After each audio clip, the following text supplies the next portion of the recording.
भरपाई के मोहताज हो चुके थे। किसी के पास साबुत कपड़े तक नहीं थे, उन पर काफ़ी कर्ज हो चुका था। लोगों से ज़बरदस्ती पैसा छीनने के अलावा उनके पास कोई और चारा नहीं बचा था। फिर तय हुआ कि अगर पैसा छीनना ही है तो क्यों ना सरकारी पैसा लूटा जाए। राम प्रसाद बिस्मिल अपनी आत्मकथा में लिखते हैं कि एक दिन मैं रेल के सफ़र में गार्ड के पास वाले डब्बे में बैठा था। मैंने देखा कि स्टेशन मास्टर की थैली लाया और गार्ड के डब्बे में रखे संदूक में डाल गया। अगले स्टेशन पर फिर ऐसा हुआ। मैंने अनुमान लगाया कि लोहे का संदूक जंजीर से बंधा रहता होगा। पता चला कि ये सारा पैसा टैक्स का पैसा था जिसे सरकार को भेजा जाता था। एक दिन मैंने लखनऊ स्टेशन पर देखा कि गार्ड के डब्बे में से कूली उस संदूक को नीचे उतार रहा था। मैंने नोट किया कि उस संदूक में ना ही तो कोई जंजीर बंधी थी और ना ही उस पर कोई ताला जड़ा हुआ था। इस मिशन के लिए राम प्रसाद बिस्मिल ने सोचा कि मैं 9 लोगों को बुलाऊंगा और उसी संदूक पर हाथ मारूंगा। तो 9 लोगों में से पहले थे राजेंद्र लहरी, सचेंद्र बख्शी, अशफाक उल्ला खान, मुगंद लाल, ठाकुर रोशन सिंह, बनवारी लाल, मुरारी शर्मा और चंद्रशेखर आजाद। और फिर उन्होंने वहां पर एक बैठक बैठाई।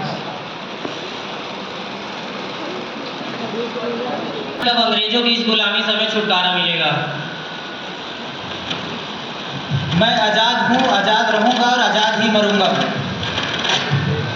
विचार करने से कुछ नहीं होगा, हमें कुछ ना कुछ करना पड़ेगा। हाँ भाई हाँ, सही कह रहे हो।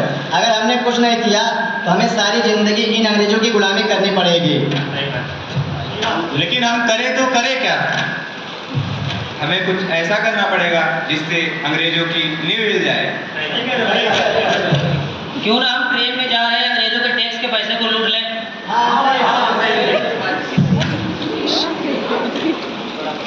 भारत माता की जय!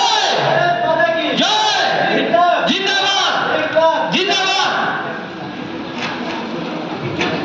ने काकोरी को चुना, जो कि लखनऊ से 8 किलोमीटर दूर शाहजहानपुर रेलवे रूट पर स्थित एक छोटा सा स्टेशन था।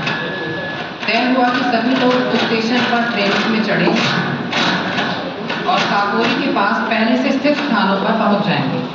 वहां पर गाड़ी की चेन खींची जाएगी और गार्ड के केबिन में संदूक पर रखे हुए उस पर कब्जा कर लिया जाएगा।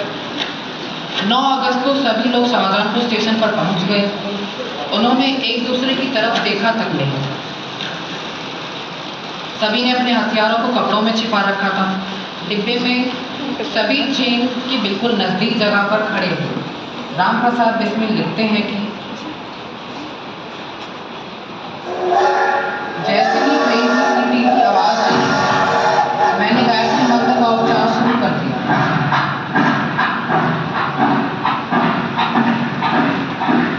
और फिर काकोरी के स्टेशन का बोर्ड आते ही मेरी धड़कनें तेज हुई। फिर अचानक से तेज आवाज हुई और राजेंद्र लहरी ने बिल्कुल सटीक जगह पर चेन खींच ली। मैंने तुरंत अपने हथियार निकाल लिए और गुस्से में चिल्लाकर कहा कि हिंदुस्तानियों को हमसे कोई पता नहीं है। हमें यहाँ सिर्फ अपना पैसा लूटना है, अंग्रेजों का पैसा लूटना है। अगर आप लोग अपनी जगह पे बैठे रहेंगे तो किसी को कुछ नहीं किया जाएगा। पैसा उठाऊंगा। भारत माता की जय! भारत माता की जय! जिंदाबाद! जिंदाबाद!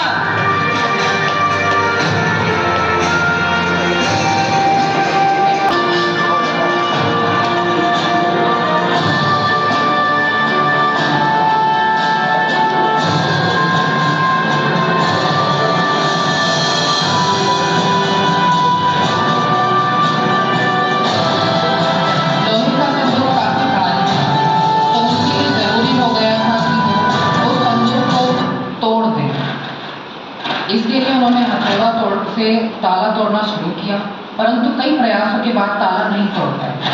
और फिर पता चला कि वह ताला अटक गया था। परंतु फिर बिस्मिल ने हथौड़ा संभाला और पूरे बल से प्रहार किया और ताला टूट गया।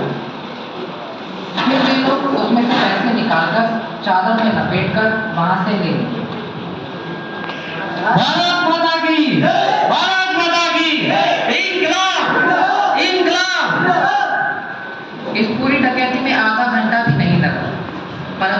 डकैती का पूरे भारत पर असर पड़ा। जगह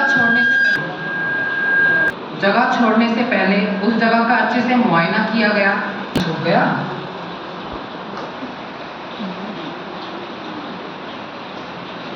इतनी मेहनत के बाद उन्हें सिर्फ 5,000 रुपए ही प्राप्त हो पाए थे। फिर आजाद ने सारे पैसे और हथियार बिस्मिल को सौंप दिए।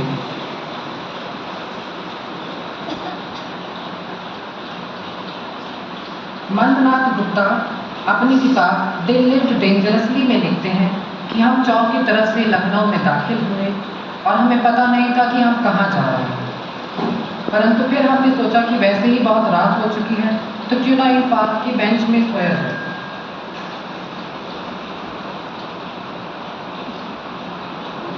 जैसे ही हम पार्क के बाहर निकले हमें एक बार हॉकर की शोर की आवाज़ सुनाई।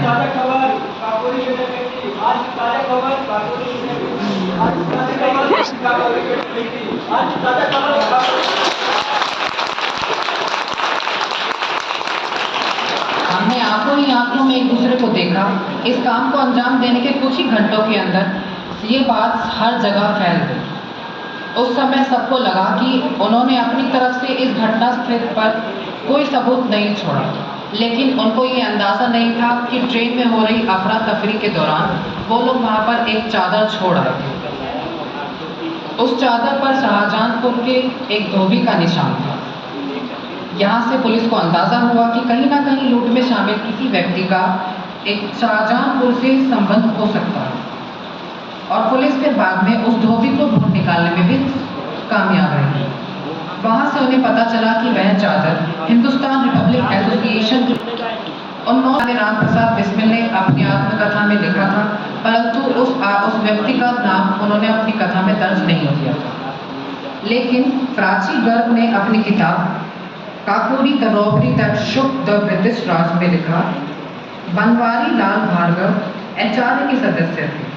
काकोरी डकैती में उनकी भी एक अहम भूमिका थी, जिसमें कि वो हथियार सप्लाई करने की भूमिका निभाए थे।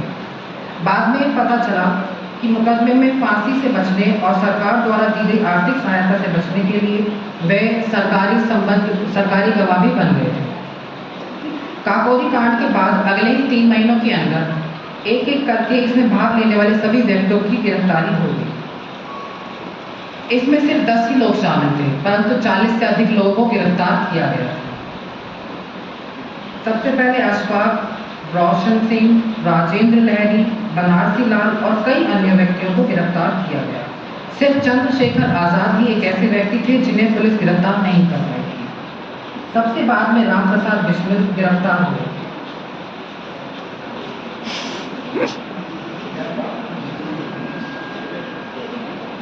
अप्रैल 1927 में मुकदमे का फैसला सुनाया गया। अशफाक उल्लाह खान, राजेंद्र लहरी, रोशन सिंह और राम प्रसाद बिस्मिल को फांसी की सजा सुनाई गई।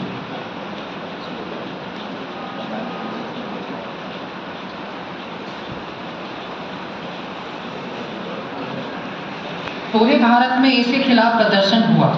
मनमोहन मालवीय, जवाहरलाल नेहरू, लाला लाजपत राय और मोहम्मद जिन्ना जैसे अनेक क्रांतिकारियों ने इसमें समर्थन किया। केंद्रीय असेंबली ने वाइसरॉय से अपील की कि इनकी मृत्यु दंड को के उम्र कैद में बदल दिया जाए, लेकिन उन्होंने इस मांग को ठुकरा दिया। फिर 19 दिसंबर 1927 को राम प्रसाद बिस्मिल, रोशन लाल और राजेंद्र लहरी को गोरखपुर जेल में फांसी दी गई। साथ ही उसी दिन अशफाक उल्लाह खान को फैजाबाद के जेल में फांसी दी गई थी।